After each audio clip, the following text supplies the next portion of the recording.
저건 발버둥에 불과하다. 네. 대통령이 환빠는 맞는 것 같아요. 아니. 거의 컨트롤 타워였어요. 아. 이분이. 근데 이제 김현지 보좌관한테 전화를 받았어요. 예. 네. 머리카락. 타격감 없다. 지금 자기 그때 스케줄 지금 다 보고 지금 하는 것 같거든요. 예. 네. 근데 되게 이상한 건 뭐냐면 시간대별로는 얘기를 안 해요. 맞아요. 그 날짜에 있었는데 나 거기 있었는데 그 날짜에 아니 지역구 의원이 지역 행사를 하나만 하는 게 아니잖아요. 그렇습니다. 보통 예. 뭐 잠깐 있다 가고 옮겨 다니면서 하는 건데 같은 날이면 같이 있을 수도 있고 지금 보니까 또 날짜도 틀리다는 거잖아요. 네. 그리고 자기가 벌초를 했다라고 한 날 네. 예. 부산 소재 식당에서 카드 사용 내역도 나와버렸단 말이에요. 아니 그리고 봐봐요. 그 벌초했다고 페이스북에 올린 거 봤어요?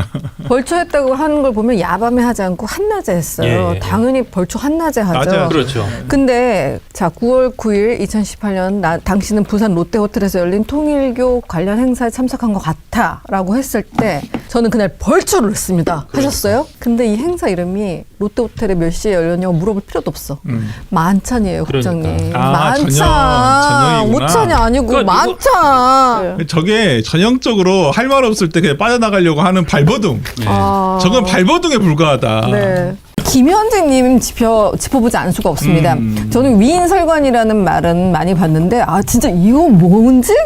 이거 뭐지 하는 생각이 들었어요, 국장님. 예. 김현지 대통령실 총무비서관에 국회 운영위원회 국정감사 출석 여부를 놓고 여야가 충돌한 가운데 김 비서가 그냥 청문회 안 나와, 그 국감 안 나와도 되는 자리로 옮길 수 있다. 그럼 뭐해? 하는 역할은 똑같을 텐데. 그러니까 이게 지금 일단 네. 김현지 총무비서관이 도대체 누구시길래 네. 천하의 대한민국 사법부 수장인 대법원장한테도 왜 안 오냐고 그렇게 호통을 치고 윽박지르고 있는 국회에서 그 국회 민주당 집권당 의원들이 김현지 총무비서관은 못 나오시지 않게 하려고 최선을 다해서 결사옹이 하느냐 그 의문점을 많은 국민들이 그거 갖고 있는 와중에 답 나왔어요. 예. 그 뭐지? 국가설 2위라고 하던데요? 그런 와중에 네. 지금 일단 보도도 그렇고 일부 알려진 내용도 김현지 비서관이 총무비서관에서 자리로 옮길 것 같다. 비서실이 지금 내부적인 정비를 하고 있다. 네. 그 다음에 또 그 전에 한겨레였던가 한 언론에서는 여권 고위관 기자 그래가지고 김현지 비서관이 국정감사 나오지 못할 사정이 생겼고 그 배경이 국정감사 전에 공개될 것이다. 그래서 이게 총비서관은 무조건 나와야 된다고 야당에서 하도 그러니까 아예 비서관 자리를 옮겨주는 일종의 정말 위인 설관이라기보다는 위인 이관 해주는 건지 아니면 정말 지금까지 알려지지 않은 김현지 비서관의 뭔가 사정이 정말 발생한 건지 뭐 하여튼 궁금증이 꼬리를 물고 있습니다. 네. 근데 아마 이분 저는 이제 민주당에 있을 때는 몇 번 뵀었거든요. 예. 몇 번 뵙기도 하고. 네네. 이재명 당시 대표의 어떤 소송 관계라든지 이런 법적 분쟁을 거의 컨트롤 타워였어요. 이분이 내부적으로는 다 이게 다 컨트롤하고 있었었고, 그러니까 상황도 네네. 파악을 하고. 네네. 저도 이분한테 전화 드렸었죠. 그렇죠. 어떻다. 네. 뭐 이런 다 얘기도 했었었고, 그래서 본인 다 알고 있죠. 예, 제가 지난주 하루에 수요일 날 이 주요 피고인인데 누구나 특정하지 네. 않겠는데 이 의원 대장동 일당 중에서 주요 피고인의 변호인을 만났어요. 만나가지고 제가 원래 아는 사람이에요. 원래 아는데 우연히 만났는데 그래서 야 이거 중형이 나와가지고 어떡하니 뭐 하니까 아니에요. 이번 결과 너무 좋은데요. 그런 거요. 표정이 되게 밝더라고. 여기서 깎을림만 남았으니까. 네. 난 몰랐어. 이게 물론 이것과 관련 없이 생각해 보니까 뭐 저희 업무상 배임자 하나밖에 인정이 안 됐다. 나머지 다 무죄가 됐다. 결과가 너무 괜찮다. 모르겠죠. 항소 포기도 어느 정도 언지를 받았는지 어쩐지는 모르겠지만은 이제 깎을 일만 남았다 보는 거예요. 그래도 이렇게까지 잘라버릴 줄이야. 와, 그래서 그 변호인이 그렇게 환한 얼굴로 이렇게 자신 있어 하던 표정이 스쳐 지나가더라고. 근데 검찰에서 항소를 포기하면 안 되는 거 아니었어요? 근데 오늘 여론조사를 보니까요, 이런 게 나왔어요. 김현지 대통령 부속실장의 신원을 명확히 확인해야 할 필요가 있느냐라는 질문을 코리아 리서치가 물었는데 과반을 넘겼대요. 신원을 확인해야 된다. 아니 이게 무슨 국정원의 특수요원 블랙요원이에요? 신원을 확인해야 된다는 여론조사를 하고 근데 더 웃긴 거 이게 진짜 화제가 된 건 뭐냐면 신원을 확인할 필요가 없다가 27.9%를 기록했어요. 그러니까 신원 공개 이력서라도 좀 해줘야 되는 거 아니에요? 신원 공개 이력서 공개하잖아요. 여러분 깜짝 놀랄걸요. 정진상 씨가 성남시에 답답해. 재직할 때 낸 이력서를 본 적이 있어요. 예. 네. 어떤 기자분이 보여주셔가지고 예. 아 진짜 허접해요. 진짜 여러분 깜짝 놀랄걸요. 남의 이력가 허접까지. 뭐죠? 아니 그게 아니라 차별적이야. 이력서 자체가 그 되게 그러니까 한 장짜리예요. 뭐 장점 달리기 뭐 이렇게 써 있는 뭐 거예요? 손 수기로 이렇게 뭐 어디 고등학교 나옴 어디 제대로 된 양식이 아니더라. 네. 취업을 준비하는 청년들이 보잖아요. 야 이런 걸 가지고도 취업이 돼? 취업이 돼? 아, 그러니까 허접하다는 게 그 사람의 인생이 허접한 게 아니 아니고 그건 태도가 훌륭하신 태도가. 분이죠. 예. 이재명 태도가. 대통령을 만드신 분인데 예전에 제가 한번 네. 여기서도 말씀드린 것 같은데 저는 정원호 성동국장이 3선에 성공했었을 때 예. 네.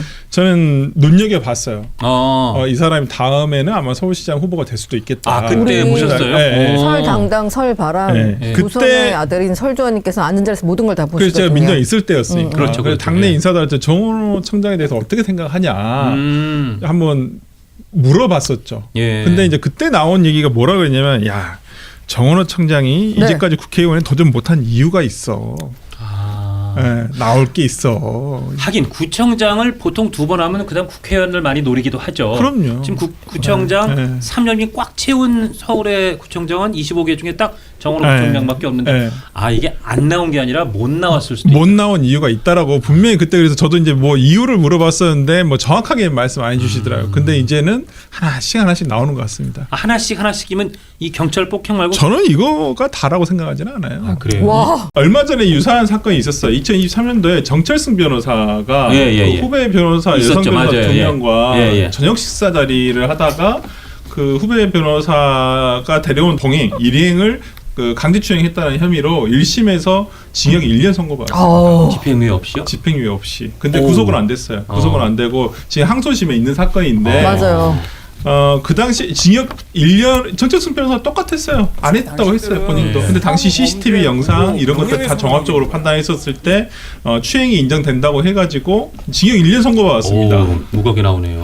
거기서도 정철승 변호사 반성하지 않았어요. 끝까지 자기 그런 이제 없다라고 얘기하면서 그래서 저는 징역 1년이 나왔던 생각이거든요. 반성 없고 그래서 정상 참작할 거고 심지어 2차 가해에 소지가 있는 뭐 이런 그럼요. 것들 종합적으로 네. 판단했다 네. 이거죠. 대형 똑같습니다. 뭐 정철승 변호사도 뭐 이제 정치권에 있는 사람들 알만한 사람 다 아는 것이고 되게 세간에 그래도 얼굴 보면 다 유명한 변호사인데 박원순 전 시장 관련해서 재판을 재판을 저기 참여했었죠. 전도를 맡았었죠. 했던 분이기 네. 때문에 그런 분도 똑같이 대응했었어요. 아니 저도 어제 한번 검찰의 한 반응을 한번 들어보려고 오랫동안 검찰에 계시다가 최근에 나가신 분한테도 한번 전화를 해보고 예. 그다음에 현직 대검에 있는 부장검사 후배로 있어가지고 내부 분위기 좀 한번 살피려고 전화를 했었었는데 그 오랫동안 이제 나가셨던 변호사님 얘기도 바로 대번에 최혜병 사건이 나오더라고요. 입에서. 그렇죠. 똑같죠. 쌍둥이죠. 야 너무 똑같지 않냐? 네. 진짜 그렇게 얘기를 하시는 거예요. 아니 가만히 놔두고 절차대로 했었으면 아무 문제가 생기지 않을 최혜병 건데. 사건보다 훨씬 더 심각할 수 있죠. 이건 더 최혜병 심각하죠. 사건은 어쨌든 윤석열 대통령 개인의 이해관계와 직접 관련된 건 없죠. 엮여 있는 건 아니에요. 근데 이거는 사실은 이재명 대통령의 개인적인 재판이나 사건과 밀접하게 딱 연결되어 있는 거잖아요. 그거를 이 정부의 뭐 대통령이 아직 개입하거나 외압을 넣었다는 증거나 직접적인 정황도 아직은 없습니다만 대통령실과 연관되어 있을 것으로 보이는 대통령의 연수원 동기 정성호 법무장관 이 장관으로 있는 법무부가 외압을 넣은 정황은 이제 드러나고 있어요. 네. 그래서 이거는 항소를 포기해서 이 어마어마한 폐해를 불러일으켰다. 그렇습니다. 해체해병 사건보다 조금 더 심각합니다. 숨긴다는 말 국감에 내보내면 실수를 할 수 있기 때문에 김현지를 내보내면 안 된다. 실수를 할 수 있다라는 그런 내부 불안함이 있다는 거예요. 약간 이분에 예. 대한 그 민주당 내에서 알고 계신 분들의 말에 의하면 예. 전에 들은 바에 의하면 약간 감정적으로 욱하시는 게 있다. 아. 이게 그래서 어떻게 이 마이크 앞에서 온마이크가 됐었을 때 어떤 말이 튀어나올지 모른다. 어떤 태도가 튀어나올지 모른다는 것 때문에 그래서 조금 어디서든 언론이나 카메라 앞에는 안 나오잖아요. 예, 어떻게든 예, 예. 숨잖아요. 예. 그렇기 때문에 그러니까 그게 본인이 비서는 정말 말이 없고 얼굴도 이제 오조히 그 사람을 보좌하는 역할은 있어야 되니까 자신을 이렇게 내밀지 않는다. 그런 뜻이 아니라 함부로 온마이크 상황이 나오면 실수가 나올 수 있다. 리스크가 있다. 어떤 게 튀어나올지도 모른다. 그럴 가능성도. 예, 예. 이 얘기도 나눠 보셨어요?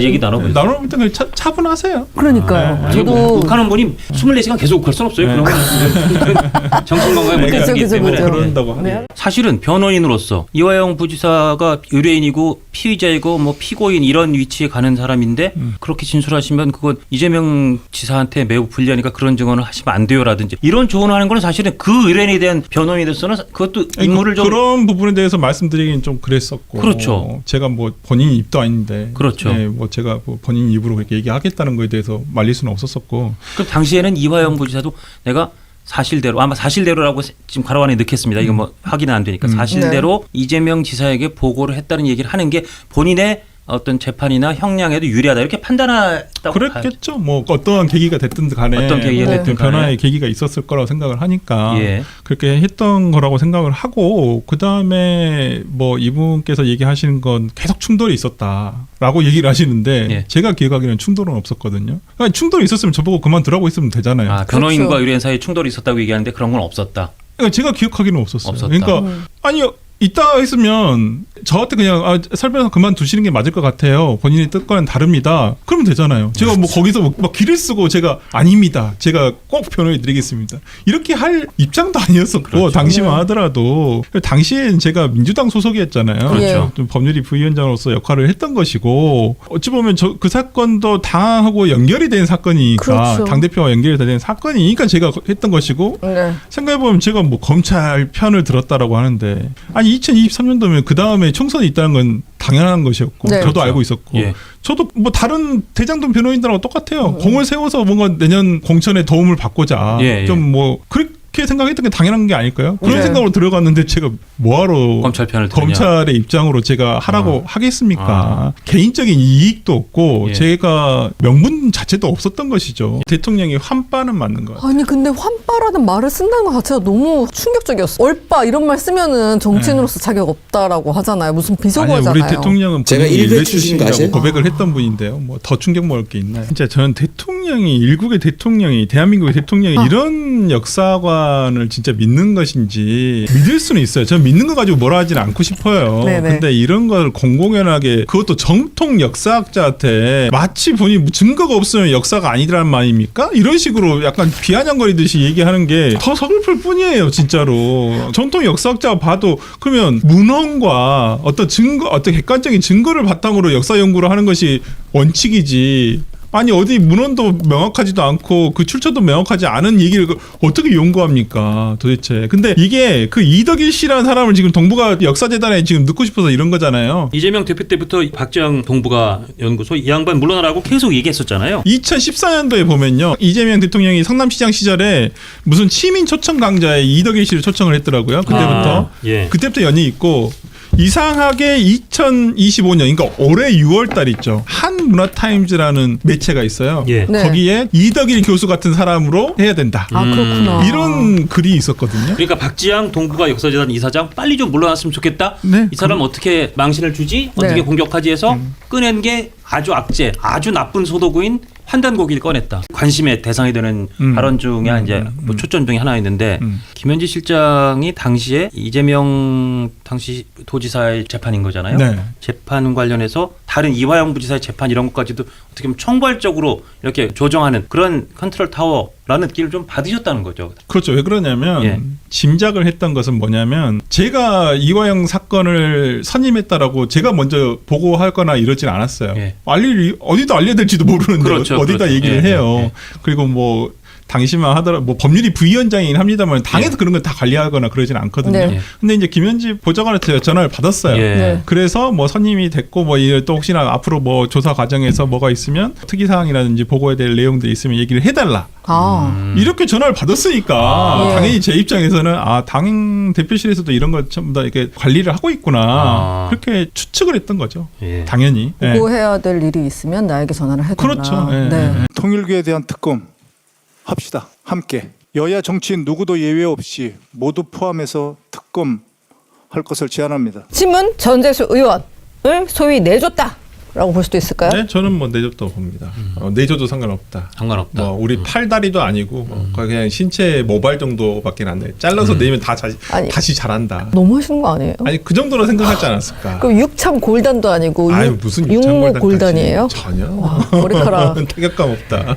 지지율에 전혀 영향이 없을 거다라고 아마 판단한 거 아닌가 싶습니다. 아니, 그러니까 오늘 이 윤영호 전 본부장한테 책 500권 팔았다. 네. 이거 가지고. 그러니까 물론 이제 팔았는지는 모르겠지만 윤영호 전 본부장이 500권 샀잖아요. 관련해가지고 막 즉각적인 답변도 아직 안 하고 있더라고요. 아니, 그러니까 네. 그걸 의원이 어떻게 모를 수가 있어요. 내 책 아. 500권을 사줬으면 아니 누가 뭐 한두 권 예를 들어서 한 10권 사가면서 이렇게 네. 100만 원을 놔두고 갔어요. 뭐 그런 경우도 있어요. 실제. 근데 500권이잖아요. 네. 네. 책 보통 우리가 보통 출판 기념회 하면 많이 찍어내야 3,000부 아니면 그렇죠. 5,000부 찍어냈거든요.